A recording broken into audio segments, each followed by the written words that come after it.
Doorway at 2:35 a.m. Cedar Falls, Iowa. My name is Evan Parker, and the scariest thing that ever happened to me began when I was 7 years old in Cedar Falls, Iowa. That night, my parents, Michael and Lisa, and my little brother Noah were all home. Noah was afraid of the dark, so we always left the hallway night light on. We all ended up in my parents' room, piled onto their big bed. I fell asleep around 8. They drifted off closer to 11.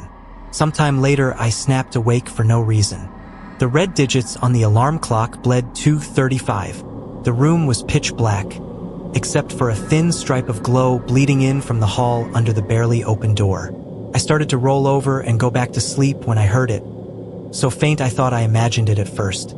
A metallic scrape, like an old wire hanger dragged along a pipe, came again, slow and patient.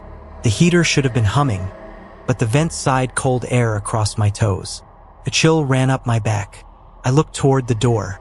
In that sliver of light stood a tall, too thin figure, perfectly still, its arms and legs a little too long, like someone had stretched them and forgot to stop. It was the height of the door frame and somehow narrower than a person should be, as if it didn't quite fit the shape it was wearing.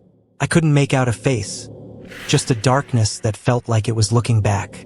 My heart started pounding so hard I could hear it in my ears, each beat echoing in my throat. The figure flickered.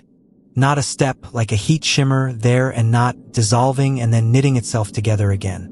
The night light in the hall buzzed and dimmed. From Noah's room came the tiny whir of a toy car rolling by itself, stopping with a soft tap against the baseboard. The alarm clock clicked to 2:36, hesitated, and slipped back to 2:35. I told myself it was a trick of light, a curtain shifting,